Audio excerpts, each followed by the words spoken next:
Did everybody have a wonderful Thanksgiving? Did you do it with your family? I did it with somebody else's family. It was really neat because I got to watch all the drama, but I wasn't part of it.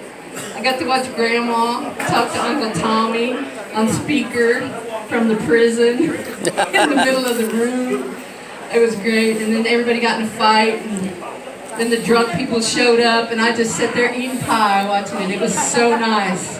We should have like a foreign exchange program at Thanksgiving. You should go spend the day with somebody else's family so you can watch that craziness and not be part of it. But anyway, I do have a bad attitude.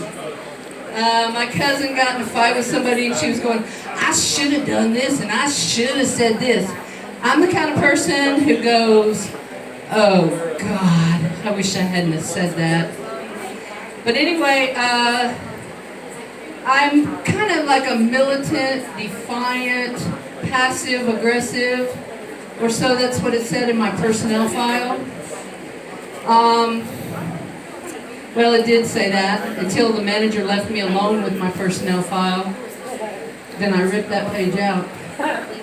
It's like, what kind of manager leaves somebody like me alone with their personnel file? If I got a hold of his personnel file, I'd take a big red pen and write, dumbass, and put a bunch of Z's in there. So, yeah, I have a bad attitude, and my dad, Valerie was talking about this on Facebook today. She said, why do old people always say, be good?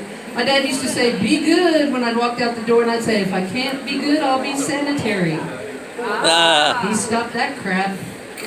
My brother went through this stage where he was saying, as hillbilly, he'd go, come again, when he couldn't hear you. And I'd say, in front of all his friends, I said, thank you, I would love to. He stopped that crap. My best one, though, is when I met Frankie's mom. She said, Kitty, I understand you've been divorced 5 times. And I said, no. I've been widowed 5 times. And I've been cleared on each and every one of those charges. And I just can't wait to marry your boy. So anyway, I think about things a lot. I sit around and think about stuff like, if 2 bipolar people got married, would they be a quadpolar family? Or would they be 2x bipolar, or would they be polar squared? And then would I have to show my work to figure that one out? And would I have to use new math? So my grandkid asked me, she goes, what is this old math, old school math? And I said, it goes like this. Okay, I'm going to give you a word problem. So old school math, like if you need a tire, you go down to Capitol Hill, and in 1 square mile radius, there's 12 tire stores. And so you go in there and you say, you go to the first one, you say, Juan, how much for a tire? And he says, $20. And you say, put it on my car free, and I'll show you my titties. Old school math. She said, what if that doesn't work? You got like 11 more. And if you go at lunchtime, you might score some burritos. Some tamales or something. So this is all new stuff. So I'm wondering if you're an introvert. You claim that you're an introvert, but you're perky. Does that make you a pervert?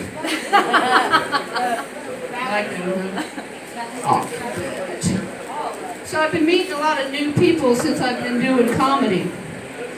And I've got to give them a test to see if they're crazy or not, because I don't know them.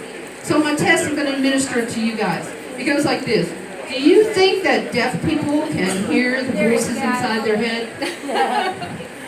Travis didn't laugh. He's thinking about it. You could be in my inner circle. Those of you who laughed, you're probably normal. So I tested my test on the craziest person I know. And he got really mad and he said, Kitty, everyone knows that deaf people can see the voices, see them signing inside their head.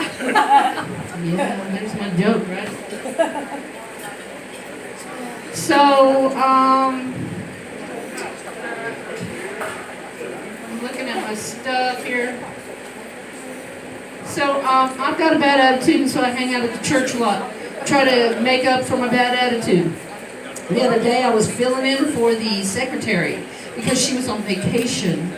And I don't know what was going on in the cat world, but all the crazy cat ladies were calling up to the church asking for prayer requests. So Lottie Mae calls up, and her cat Boots got his ear ripped off and his ass whipped. And she wanted Brother Daryl to come over and do last rites.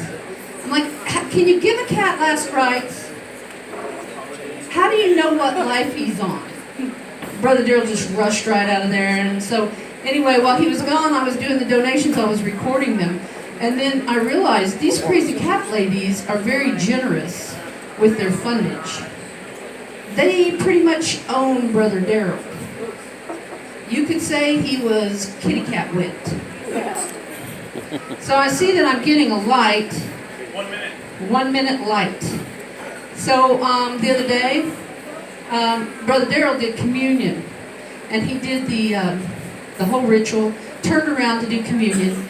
And there's no bread and there's no juice to do communion. Somebody in the choir actually yelled, "Oh shit," and took off out the back door. Brother Daryl turned around and he started pivoting. And he says, "Technical problems, talk among yourselves." And then he looks at me and he squints his eyes and he says, "Unless, of course, Sister Kitty would like to get up and entertain us and talk about all my shortcomings like she does at the comedy club." So about that time, miraculously, my cell phone rings.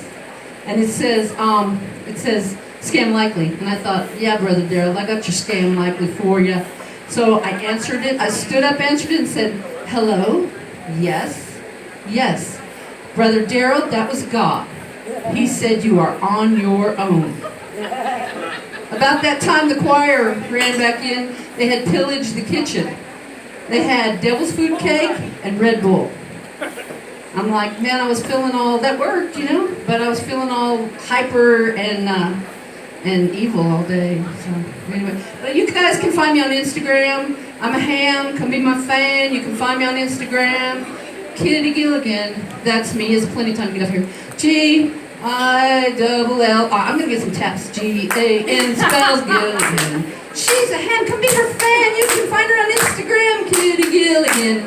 That's me. Woo! All right. Thank you, Jesus.